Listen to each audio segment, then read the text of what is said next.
মা 9 মাস তার সন্তানকে বহন করেন, বাবা 25 বছর ধরে বহন করেন। দুজনেই সমান, তবুও কেন বাবা পিছিয়ে আছেন তা জানি না। মা বিনা বেতনে সংসার চালায়, বাবা তার সমস্ত বেতন সংসারের জন্য ব্যয় করেন। উভয়ের প্রচেষ্টাই সমান, তবুও কেন বাবা পিছিয়ে আছেন তা জানি না।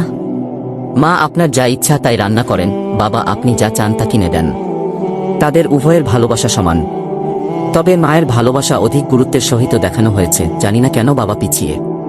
ফোনে কথা বললে প্রথমে মায়ের সাথে কথা বলতে চান, কষ্ট পেলে মাত বলে কাঁদেন।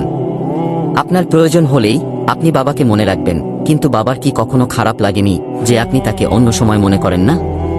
ছেলেমেয়েদের কাছ থেকে ভালোবাসা পাওয়ার ক্ষেত্রে প্রজন্মের জন্য বাবা কেন পিছিয়ে আছে জানি না। আলমারি ভরে যাবে রঙিন শাড়ি আর বাচ্চাদের অনেক জামা কাপড় দিয়ে, কিন্তু বাবার জামা খুব কম, নিজের প্রয়োজনে তোয়াক্কা করেন না। তারপরও জানি না কেন বাবা পিছিয়ে আছেন।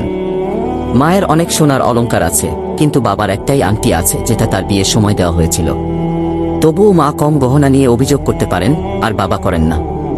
তারপরও জানি না কেন বাবা পিছিয়ে।